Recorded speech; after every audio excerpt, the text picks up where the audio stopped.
that money, run on down the line. Take that money, run on down the line.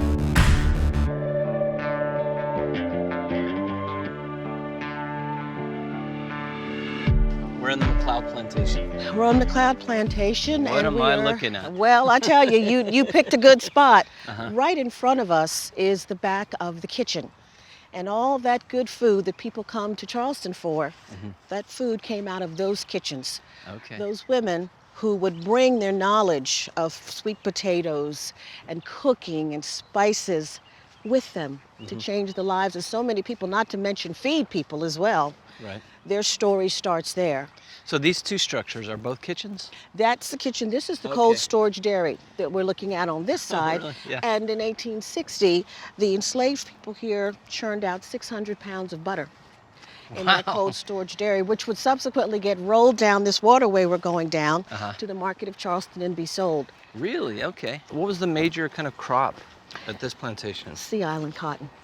Cotton. Sea Island cotton. I didn't think we did much cotton here. Some of the rarest in the world, and it was quite laborious. So people would start early with that cotton, not go to bed till very late at night, particularly when it was time to get it to market.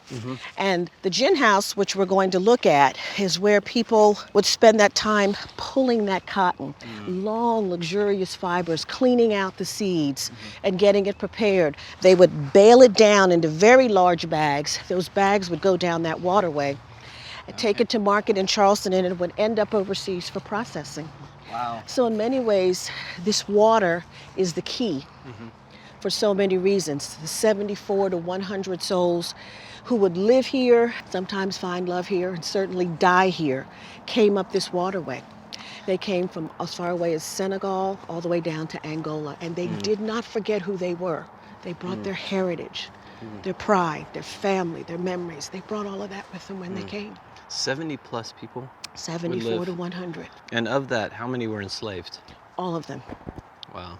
every single one of them. So it's a rather large kind of community on the plantation. For this size it is, and they would form what we know now as the Gullah Geechee community. And that community would be what would take care of people when they arrived. When they first got here, they were shell-shocked, had no idea, didn't even speak the language. So when they got here, there would be people who they might have heard a word or two from a village who would embrace them and try to get them acclimated to what life would be like here. Wow.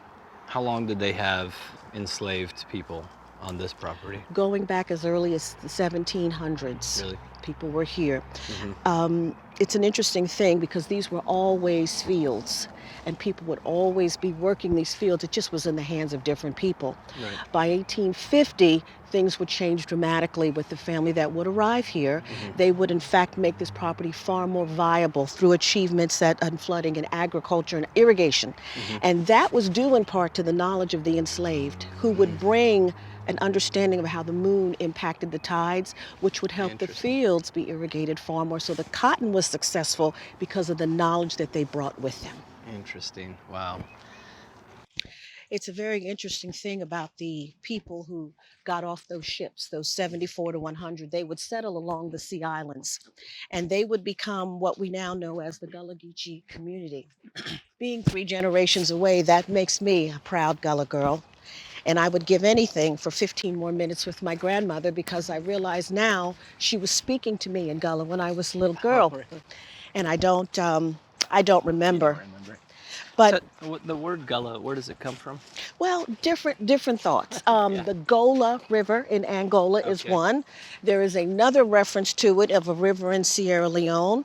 I generally talk about it as being the framework of both the language, the culture, all of that good food that people love when they come to Charleston, the faith, the worship. It is a broader umbrella. I think of it in that framework of everything that people find when they come here to Charleston. And then on the Geechee side, so Geechee, often referencing Georgia.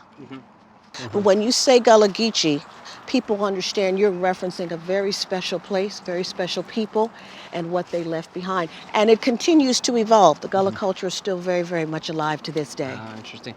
It's mostly the Sea Islands, though. The Sea Islands. From, say, North Carolina all the way down All to, the way down. to Florida or wherever. Exactly. What are some of the manifestations that we would see of the Gullah Geechee culture in today's?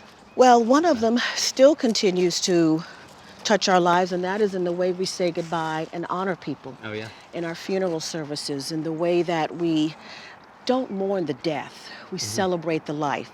That comes out in our services. This is a cemetery across the street, and there are 100 remains that are there now. Oftentimes, slave masters would allow people from other plantations to come and say goodbye. It was quite an elaborate process, heartfelt. It's truly one of the things that we owned. And so saying goodbye then marked the beginning. One of the things that we believe, one of the Gullah beliefs, is if you're buried near water, it helps your journey home. And for an enslaved person, if you can't be free in life, at least I can be free in death. There's so much more to explore, and we want you to join us on The Good Road. For more in-depth content, meet us on the internet at thegoodroad.tv.